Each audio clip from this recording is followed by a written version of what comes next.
Like, okay. Hold on, y'all.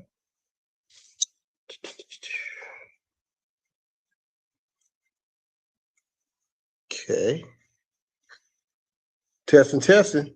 Okay. Now we're cooking with fire. We're cooking with fire. Okay. We want to start by giving all praises, all honor to Yahweh and His Son, Yahweh Shah, for the reading and understanding His word today.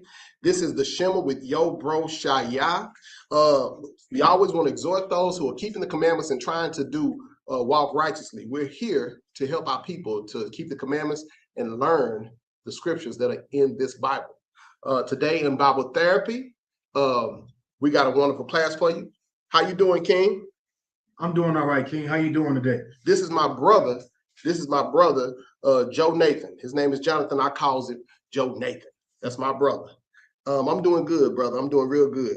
Today, the title of today's class is called Who is My Brother? Who is my brother? This is in Bible therapy. Now, I want y'all to know that this is a class that my brother suggested for me to do. He suggested for us to do together. He wanted to do this class, and he spoke to me briefly about it.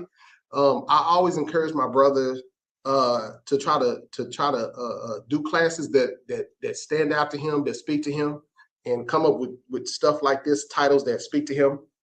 With that, I'm gonna let Joe Nathan explain to you this class. Go ahead, brother. Well, the main reason why that I had this class on my spirit was because that our people Israel is starting to wake up. And one of the main issues that we've always had as a group of people is brotherhood, being with each other, getting along with each other. Yes. So the main motivation for this class is for us to be able to understand who is our brother and or sister biblically. Yes. So who is our brother and or sister biblically? So I guess his point of view was we have to find out who our brother is. Before he goes to that, let's go to a street precept, which is Leviticus chapter 19 and verse 17. And we're going to read who our brothers are. Go ahead. This is the book of Leviticus, chapter 19 and verse 17. Go ahead. Thou shalt not hate thy brother in thine heart. We shouldn't hate our brothers in our heart, but watch this. Read on. Thou shalt in any wise rebuke thy neighbor. Go ahead. And not suffer sin upon him. So we should rebuke our neighbor and not suffer sin on him. So when we see our brothers in sin, we should say something. Now, the reason why we went here is because this is a very difficult precept. The Most High demands us to say something if our brothers are in sin so that we don't suffer sin on them. The problem with that is when you have brothers and you guys are close, sometimes some of us don't want to hear our sins or hear what we may be doing wrong. We want to hear everything we're doing right. We love compliments. We love gratitude, but we hate correction. We don't. Thou shalt not avenge nor bear any grudge. We're commanded not to have grudges against our brothers and sisters. Go ahead. Nor bear any grudge against the children of thy people. Wait, against who? Against the children of thy people. So our neighbors are the children of our people. That's who our neighbors are. Those are the people that we are to look at. You know, the children of thy people. Read on. But thou shalt love thy neighbor as thyself. That's our neighbor. The children of our people is our neighbor. Go ahead. I am the Lord. That's the last, wasn't it? Yes. But thou shalt love thy neighbor as thyself. I am the Lord. When it says I am the Lord, it means that I have told you this. I have spoken this. This is a commandment from the Most High God. A lot of times, and we've gone over this precept many times, but we can't go over it enough because in the conflict of everyday life, we seem to forget these precepts in going through life. So it's always good for us to remember these precepts. Go ahead, King. My next precept that I want to go into is to define who is your brother and or sister, or let's just say a family member biblically. Who is your brother, sister, or family member biblically? Go ahead, King. Let's go to the book of Mark, chapter 3 and verse. This is the book of Mark, chapter 3 and verse 35. So we're going to go to the book of Mark, chapter 3 and verse 35. Read that, King. For whosoever shall do the will of God the same is my brother and my sister and mother. So we're talking about the ones who are doing the will of God. Now, watch this. When we're doing the will of the Most High God, we are to hold ourselves at a higher standard. But as I expressed to you guys before, you innately hold people around you to a higher standard. Even if they're not up to that standard, it is going to become a conflict, because if you're holding yourself up to a certain standard, you're automatically going to hold other people to that standard. Now, I'm not saying to be rude to people, talk bad to people. I'm saying when you notice things going on, you're going to try to hold your brothers or sisters up to a higher standard by nature. Because why? Because you're holding yourself up to a certain standard, right? Get a precept for that. You got a precept for that? Yes. Go ahead. This is the book of Luke, chapter 12 and verse 47. So we're going to go to the book of Luke, chapter 12, and we're going to go to verse 47.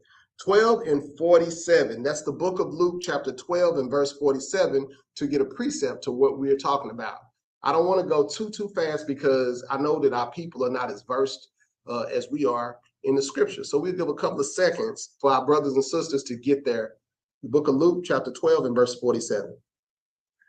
Go ahead. And that servant which knew his Lord's will. Which knew what? Which knew his Lord's will. We're talking about a servant that knows the will of God, knows what the Most High requires of him. Go ahead. And prepared not himself. But even though you know the will of God, and there are some of us who know the will of the Most High God, but we don't do those things that's needful for our salvation. This is what this is talking about. Read. And prepared not himself, neither did according to his will. No, neither did what? Neither did according to his will. A lot of times in this truth, we like to act like there are people who know the will of the Father, but they still don't do it. We have a no child left behind mentality, right? This is not true. Sometimes people are going to understand the will of the Father. People are going to understand what the Father requires of them, and they're not going to want to do it anyway. Read. And prepared not himself, neither did according to his will, shall be beaten with many stripes. You're going to get a punishment. You're going to get a worse punishment. You're going to get a worse judgment. And when it says beaten with many stripes, the judgment on you that's going to be levied on you is going to be a harsh judgment. Why? Because you don't want to do the will of the Father, right? Read that again. And that servant, which knew his Lord's will, and prepared not himself, neither did according to his will, shall be beaten with many stripes. A lot of times we don't like to think about these things. We don't like to think about chapter 12 and verse 47 because it's not pleasant. What we're here to do today is to show you that everything that's in the Bible is not going to be pleasant. This is not going to be ice cream and cupcakes all the time. When you don't do the will and you know the will of the Father, you're going to get a judgment, right? So we got to make sure that we're doing the will of the Father, right? Your brothers may tell you stuff at times that you don't want to hear, or unpleasant things at times that you may not want to hear at that moment. But I'm gonna tell you guys, I'm gonna tell my family, listen, don't get upset when you are corrected by a brother that wishes you no harm. The way that we identify these things, you look at the situation, right? And you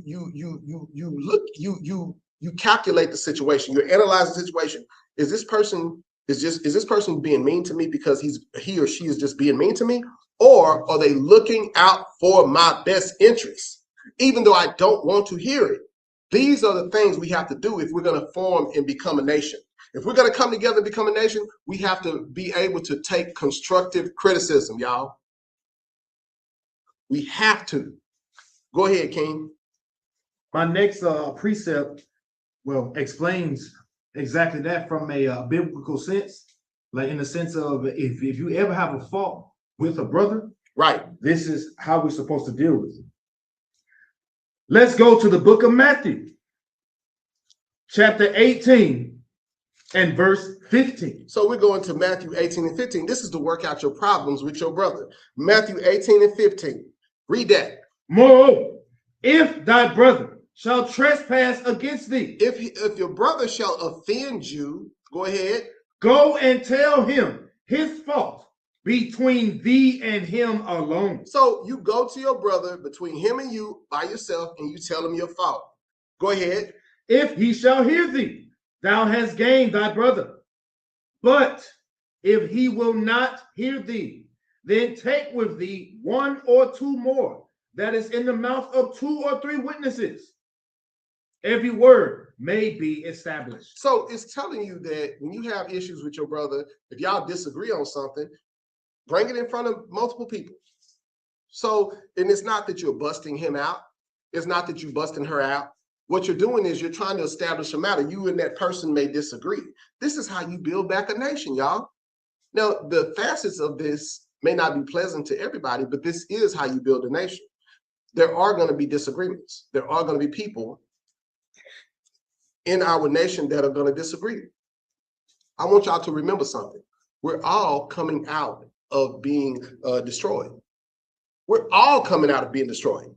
And so it's up to us, the person who is the accuser or the person who's telling the person their fault, it's up to us to be patient, but it's also up to the person who is receiving the constructive criticism to take it joyfully, or you know what, take it patiently. Because if you can't take it joyfully, everybody can't take criticism joyfully, but you can take it patiently. What's the difference? One of them is saying, you know what, you're not going to let the feelings that you're feeling bother you, so you're going to laugh it off, right? That's taking it joyfully. The other one is saying, I feel some type of way. I'm mad at this person. I don't like that this person said this to me, but I'm going to take it patiently. That's 2 ways of doing of taking something the right way. I can take it joyfully by laughing it off, or I can take it patiently by what? By just being silent, not saying nothing, just letting it sink in, thinking about what was spoken of, those type of things, right? Now watch this. I want you to get that precept, but before you get that precept, I want you to go to the book of Galatians, chapter 6 and verse 1. So you in the spirit, boy. This, you was going there anyway. Wait, this brother is in the spirit. Go ahead. This is the book of Galatians, chapter 6 and verse 1. Brethren. Who? Brethren. Who? Brethren. Brethren, go ahead. Brethren, if a man be overtaken in a fault. When you catch somebody doing something, or you see somebody not doing something right? If he's overtaken in a fault, read. Ye which are spiritual. Ye which are what? Ye which are spiritual. When it says ye which are spiritual, that means ye that keep the law. Because that's what spiritual is, those who keep the laws of God. Read. Ye which are spiritual, restore such an one in the spirit of meekness. Restore him in the spirit of, not in a convicting manner, but restore him in a nice manner.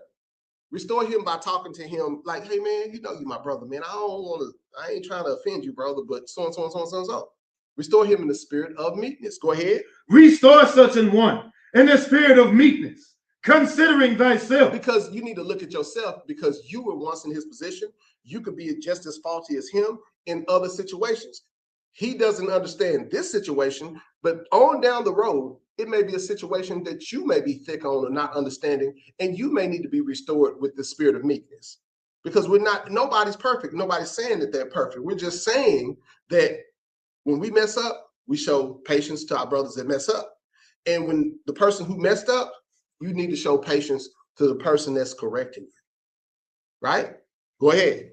Considering thyself. Considering who? Considering thyself. We got to consider ourselves in these matters. Go ahead. Lest thou also be tempted. Lest thou be what? Lest thou also be tempted. Read. Bear ye one another's burdens. We got to bear each other's burdens. I got to look out for you like I want you to. I got to look out for you like I want you to look out for me. We got to bear each other's burdens, right? These are things that are forgotten in the course of conversation, or when things get heated, or when things get a little dicey. These things are forgotten. We got to remember these things, and we got to remember these principles when dealing with our brothers. Go ahead. Bear ye one another's burdens, and so fulfill the law of Christ. Because that's showing it when you come in the spirit of that spirit, that nice spirit, or that spirit, not even nice spirit, just the spirit of patience. You're fulfilling the law of Christ when you come in that spirit. Read on. For if a man think himself to be something when he is nothing, he deceiveth himself. Even though I haven't done anything wrong yet, even though I'm not at fault in this matter at this time, I still shouldn't think myself to be something, because at the end of the day, I'm still nothing. Because I'm coming out of sin just like you. I'm coming out of sin just like this other person. We got to learn the facets of relationships. We got to learn how to deal with people, how to take correction, how to give correction, how to be that person. Now, I would tell y'all, look, I'll be the first one to tell y'all, I have worked on myself on how I come across to people, because I can come across like a butthole. I can come across very harsh. I know this. So I watch my tone. My wife tells me, my wife talks to me all the time about my tone. Now, because I've been dealing with my wife for the last 5 years, she understands my tone. But when I talk to my brothers and stuff, now sometimes I can let it get a little bit, not rough, but they know, people that know me understand me. I'll say it like that.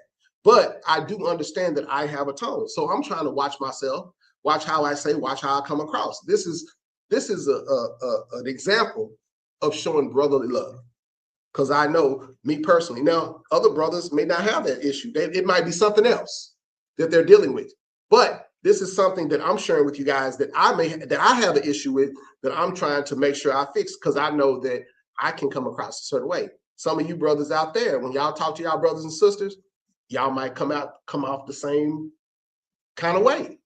So it's not a smear to you. It's not a disrespect to you, but it's something that you may want to watch, because that's something in me that I try to watch, that I try to reword my wording on how I say things.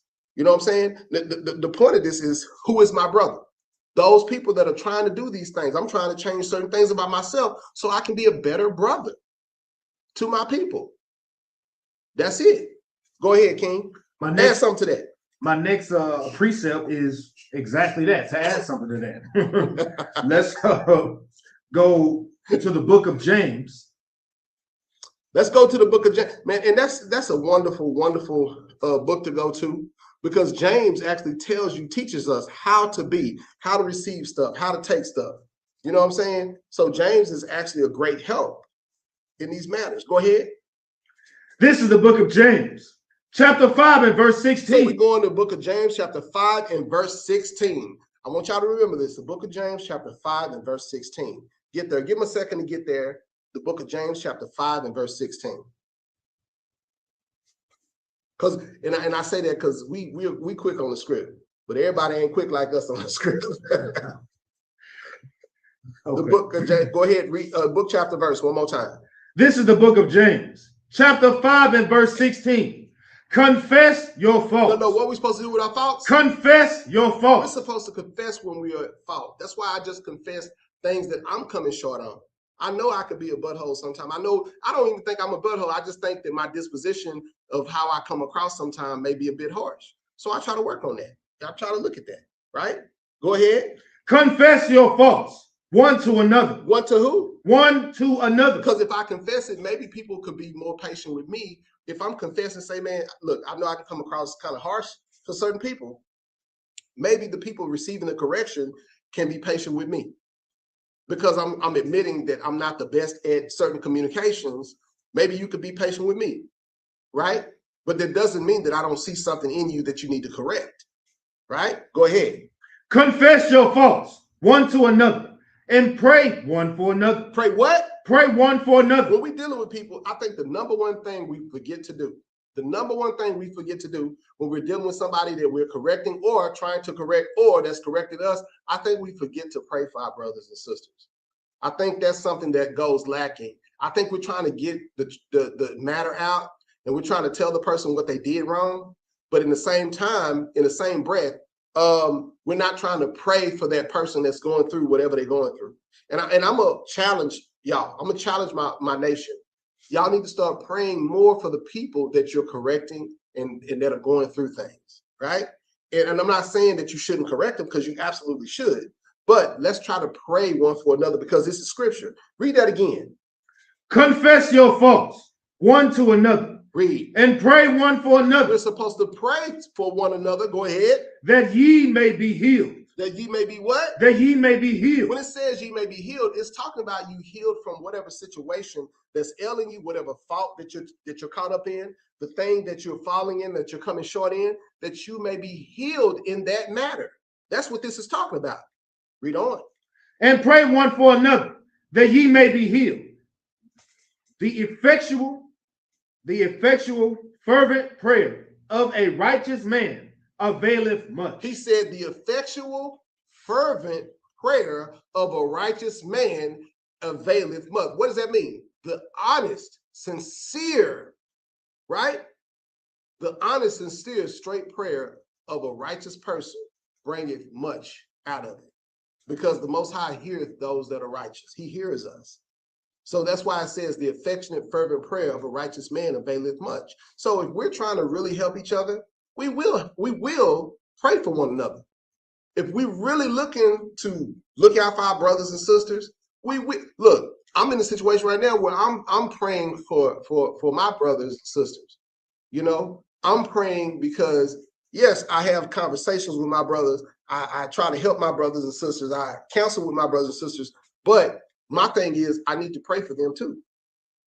Yes, I can tell you where you're wrong. Yes, I can tell you what needs to be done. Yes, these things need to be done. But what we're going to add to this situation is on my own time, I'm going to pray for you. Because that's what the scriptures say. We need to pray one for it. And I hope my brothers and sisters pray for me. Help me to be a better leader. Help me to be strong, you know. Help me to be a stronger leader, you know. But we got to remember that as we go through things with each other, to pray for one another. Go ahead, King. My next precept is one of your favorites. Going in the chariot. Going in the chariot. Oh, yeah. This is the book of 1 Corinthians, chapter 13 and verse 2. And though I have the gift of prophecy. So this is 1 Corinthians 13 and 2. He says, though I have the gift of, this is us teaching the Bible. This is somebody who knows the scriptures, who understands the scriptures and know how to wield the scriptures and know how to go precept upon precepts. Read that again. And though I have the gift of prophecy, or understanding scripture, and understand all mysteries. And understand what? And understand all mysteries. And understand the deep things that are in the Bible. That's what understanding all mysteries means. Go ahead. And all knowledge. And though I have all faith, so that I could move mountains, and have not charity, I am nothing. So we're talking about people who have a deep, thorough understanding of the scriptures. If you have all this knowledge, if you have all this wisdom, and you're not having charity, he's telling you you're nothing. Because it's easy to have look, we labor for knowledge. We labor for wisdom. We will labor for the understanding. I'm not going to even sit here and say it's easy to have it, because some people don't even search for knowledge. They go their whole life without even wanting knowledge or seeking knowledge or whatever. So I'm going to say this. Though we labor for knowledge, wisdom, and understanding, a lot of people forget the compassion when it comes to be coupled with that wisdom, knowledge, and understanding. A lot of people forget to pray for their brothers and sisters. A lot of people forget to have patience with their brothers and sisters. Y'all, I'm gonna tell y'all this. If I don't even say it or mouth it, I wouldn't remember to have all my ducks lined up.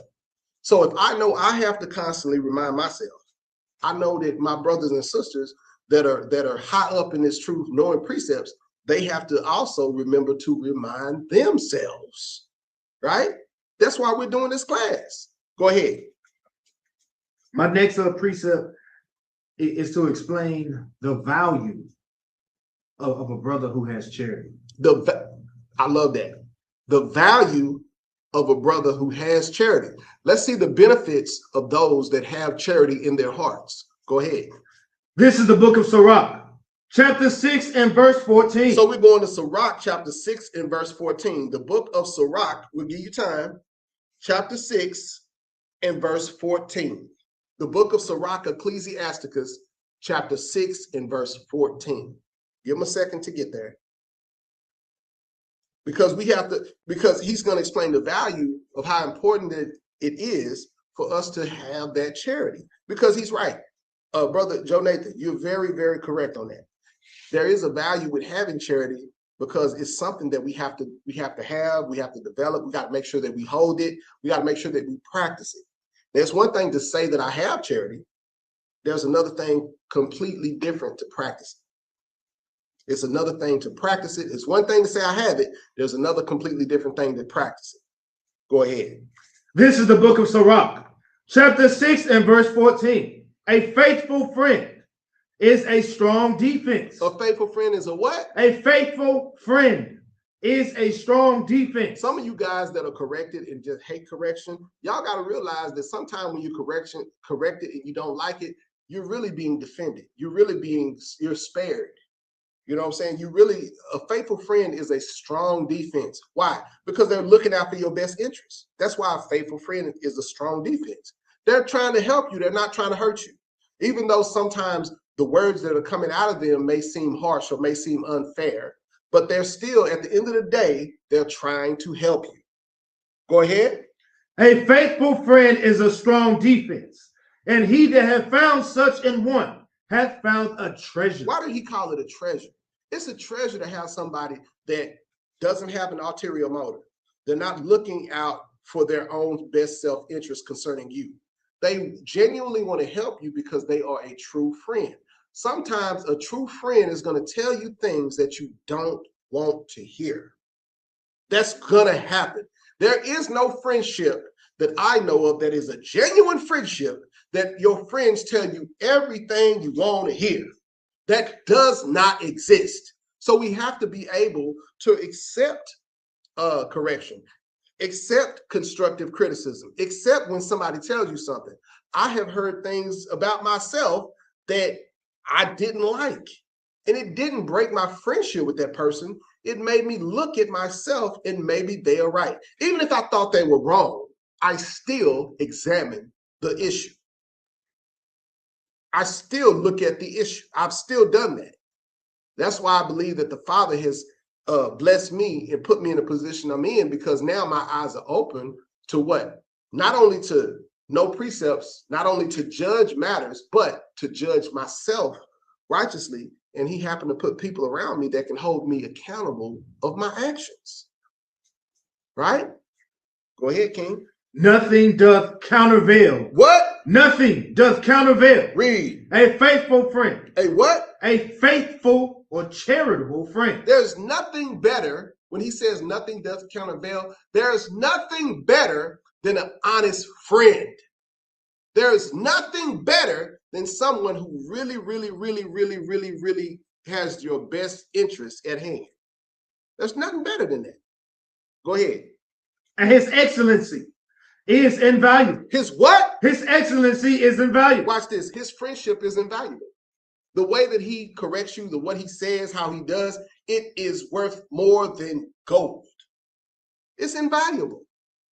And these are the things we have to accept, because sometimes it's very grievous. Sometimes it's bothersome. Sometimes it's annoying. Sometimes you don't want to hear what they say. But at the end of the day, the person that has your best interest at hand, that's telling you what you need to hear rather than what you want to hear, is a faithful friend, and their friendship and their excellency is invaluable to you because it can correct you. Go ahead, King. A faithful friend is the medicine of life. Wait a minute. A faithful friend is the medicine of life. He says a faithful friend is the medicine of life. That helps you. Listen, this helps you through all of your stuff. Sometimes you guys are going in the wrong direction and you don't even know it. Sometimes things are happening in you guys' life and you have no idea that you headed down a train track and the train is coming 100 miles per hour your way and you're about to get knocked off. And a faithful friend is the medicine, and somebody comes to you that cares for you and say, hey man, you don't need to do that. You need to come this way, go this way. Listen to me, do X, Y, and Z. And then you do it against your own better judgment, right? And it helps your life. It helps you become a better person.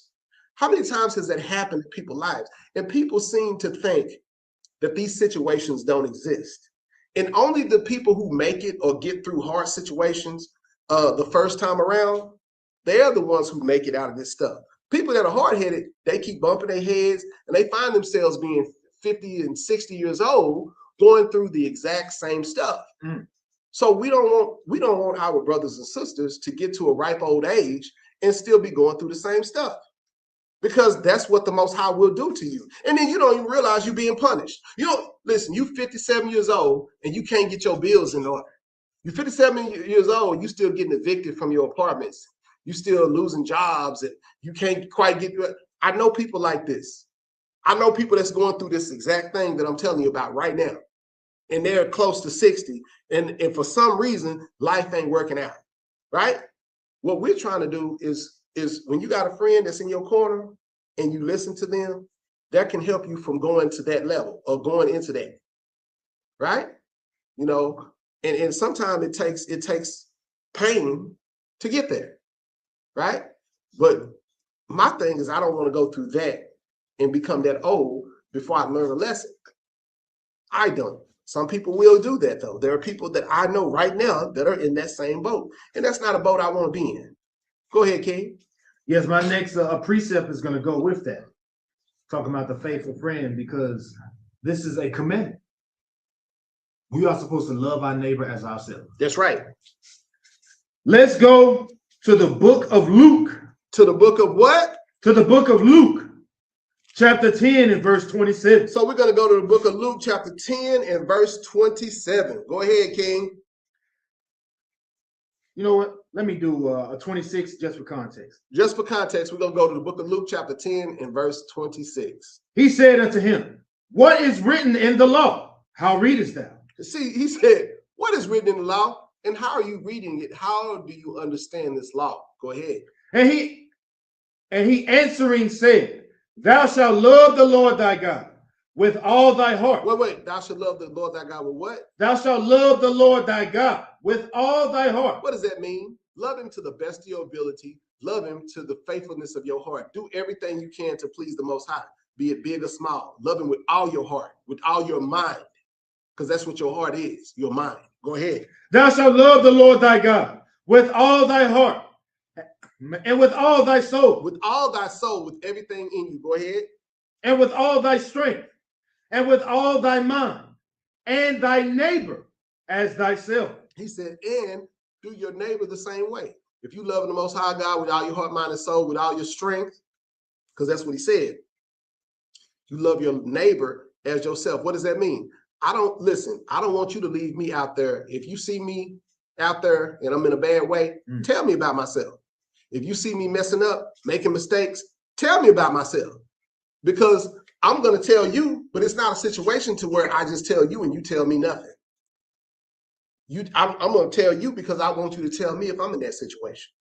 That's loving your neighbor as yourself, because you're looking out for them as yourself, right? Go ahead. And he said unto him, thou hast answered right. This do, and thou shalt live. If you love the Most High God with all your heart, mind, and soul, and all your strength, and if you love your neighbor as yourself, these are the things you do, and do it with all your strength. Do it with everything that's in you, right? And this is not a commandment that you keeping it now, and then you stop keeping it later. This is the commandment that you share with all of your brothers and sisters. This is the commandments that you're gonna continue until the day that you go off of this earth, to the day that you go back into the ground. This is the commandment that you keep. Love your brothers. And in the first 10 commandments, the first 5 commandments talk about your relationship with the Father. The second 5 commandments talk about the relationship with your brothers. So it says on all these commandments, that's how you're supposed to live. All of the Bible, every scripture that you read is going to either be talking about something that's going to have to do with your relationship with the Most High God and how you should keep the commandment with him, or the relationship with your brother and sisters and how you should have a relationship with them. That's the whole totality of the scriptures. Your relationship with God and your relationship with your brothers. Every commandment that you have is going to have that. Even when you keep ceremonial laws, they have a relationship with God by obeying him, by keeping them, but it's going to go into the relationship with your brothers and sisters. Why? Because you're required to gather with them. You're required to keep the commandments, but you're also required to gather with people. Why? So that you can learn how to get along with them. Go ahead, King. My next precept is to explain when we do those principles, this is how we know that we love God and love our brother. This is an exact precept to what Brother Shi'yah just said. Let's go to the book of 1 John, chapter 5 and verse 2. We're going to go to the book of 1 John 5, the book of 1 John chapter 5 and verse 2. 1 John chapter 5 and verse 2. By this we know that we love the children of God, when we love God and keep his commandments. See, that's both in one. That's the loving of the Most High, and that's the loving of your brother as yourself.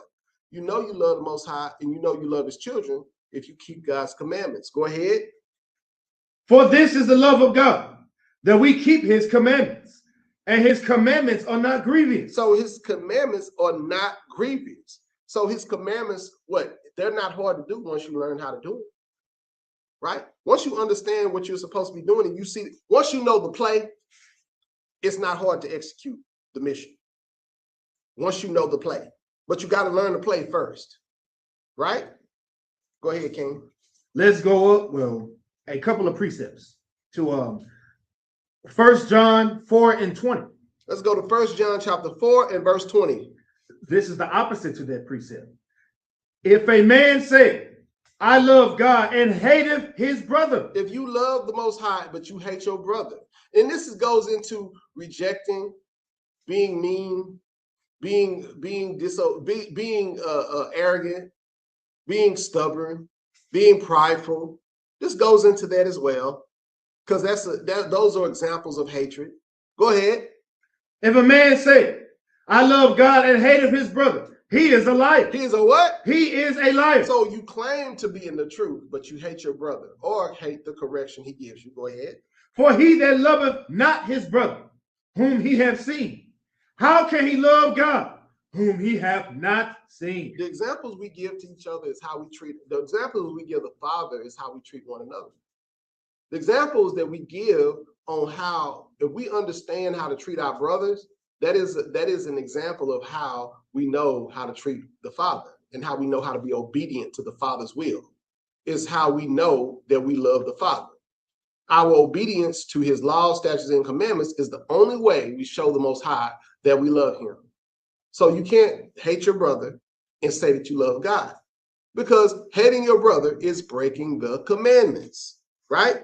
And a lot of us are tested on this thing. And watch this. When you're being tested, you don't even know you're being tested. You have no clue you're being tested, right? Go ahead. Yes, my next precept gives better context to what type of label you have if you do hate your brother. Right. Let's go over to the book of 1 John. Well, stay in 1 John and go over to chapter 3. Let's go to 1 John chapter 3 and verse 15. 1 John 3 and 15. Go ahead. Whoso hateth his brother is a murderer. Is a what? Whoso hateth his brother is a murderer. If you hate your brother, you are a murderer. Go ahead. And ye know that no murderer hath eternal life abiding in him. So if you a murderer, you ain't got life in you. You're not going to get the kingdom being a murderer, because you have hatred for your brother. And a lot of us, I think that's one of the number one things that block us from growing in this truth, is having hatred one for another, having disdain one for another, and we don't even realize it. I don't want to talk to that Negro. I don't want to deal with him. I don't want to deal with her. And these things block our blessings. They block us from advancing in this truth. And some people have stopped and some people have stifled their growth in this truth for many years, because they can't get over certain things about themselves, right? And we have to look at these things, examine ourselves. That's why every week when we have Sabbath class and we do the communion, it tells us to examine ourselves. I think people hear these words as something that is routine. They don't hear it as something that they must hear it and change their lives. And I think the problem with me is that when I read this Bible, it prompts me to change my life. I'm going to hold everybody accountable around me because it's making me change. And it's going to spark change out of me, which I'm going to then in turn spark change out of my brothers and sisters. I'm going to challenge you to get better. Why? Because it's changing me. It's making me better. So the people that are around me, I'm going to push them to be better. We're not going to stay in the same places that we were 2 and 3 years ago. If we are to change and if we are becoming everything that the Father wants us to be, we have to push each other to change. This is just life. Now, some people don't agree with that. I get it. Some people don't care about that. But man, leave me alone, man. I'm doing good. Well, that's just how you feel. But as we progress and advance in life, these are the things that's going to happen, right? Go ahead. My next precept goes right along with what Brother Shi'yah is saying. Let's go over to the book of Hebrews. We're going to go to the book of Hebrews. Chapter 13 and verse 1. Hebrews 13 and 1. Go ahead. Let brotherly love continue. Let what continue? Let brotherly love continue. We're supposed to always covet brotherly love, right? But it has a limit, but we got to let our brotherly love continue, right? And that includes correcting each other, talking to each other, making sure everybody's okay. But it's a facet of things, but we let brotherly love continue. It's not just one thing. Go ahead. Let brotherly love continue.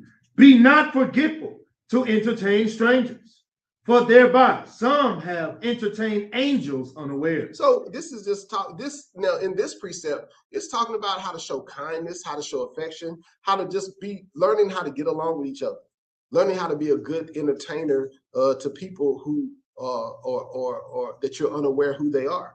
So you're just talking to people that you don't know this person from Adam. You don't know this is a person you just met, but you're showing kindness and love and affection to the people, even though they may not be in your congregation, in your camp. This is just somebody you just met, right? So we're commanded right here in this precept to show kindness to even the Israelite people that we don't know. Why did they put it here? Because a lot of us are very tribal. A lot of us only talk to those who we're used to talking to or deal with those who we used to dealing with. Oh, if you ain't part of the Shema, then I don't want to talk to you. That's not the attitude that we're trying to grow here. We're trying to grow something different. We're trying to be kind to people that we don't know. Show kindness, affection, show dignity to people that we don't know. And they may never join our congregation, and that's fine. Because some people have entertained angels unawares. So if you entertain an angel unawares, he's not going to join the Shema.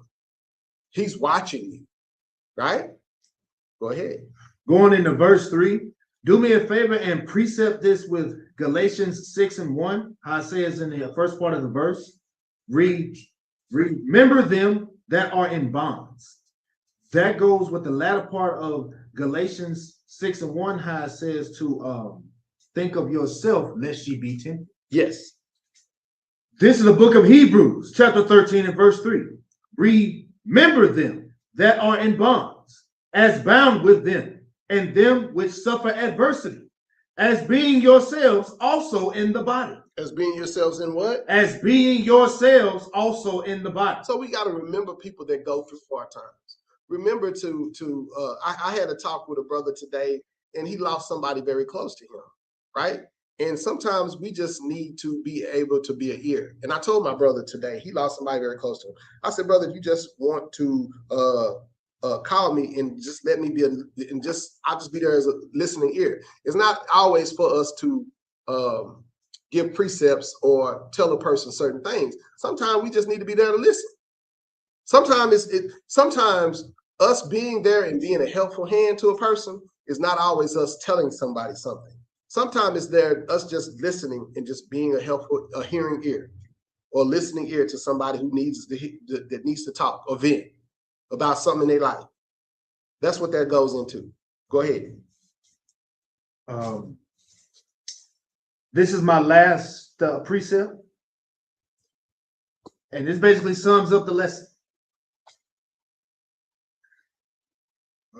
Israel, we are coming back as a nation of people. That's right. And this precept should be something that we should always keep in mind, no matter who we are, no matter what congregation we in, and no matter what walk of life that we come from. That's right. Let's go to the book of Romans, chapter 12 and verse 10. So we're going to go to Romans chapter 12 and verse 10. You know what? Verse 9 and 10. We're going to go to Romans chapter 12 and verse 9. Go ahead. Let love be without dissimulation. Let love be, listen, when you love each other, you need to do it in a freeful manner. Don't do it with stipulations. He said, let love be without dissimulation. Don't love according to how you feel about that person. Just show kindness because it's the right thing to do. Go ahead. Let love be without dissimulation. Abhor that which is evil. Hate that which is evil. Go ahead. Cleave to that which is good. Cleave, hold on to that which is good. Go ahead. Be kindly, affectionate one to another with brotherly love. We're going to be kind. We're going to be affectionate one toward another with brotherly love. Right? Go ahead. Be kindly, affectionate one to another with brotherly love, in honor, preferring one another. That's the kicker here. The biggest thing that we got to get in our heads is how to prefer one another, how to choose our own people over everybody else. That is the biggest thing, or one of the biggest missteps in our people, is not choosing one another. And we always choose everything else over us just being together and growing and learning with each other. We need to grow together. We need to learn each other. We need to understand how to love on each other. These are the things that we have to work on. These are the things that we're trying to correct in our nation. And these are the things that we're going to do. I appreciate you guys. I hope you guys got some good precepts. I hope you guys learned what we're trying to, what we tried to do here today. We pray that Israel, that they may be saved. And with that, we say, shalom. Shalom, y'all. Shalom, Y'all be safe and have a good day. Shalom, sisters. Y'all have a wonderful night and be safe.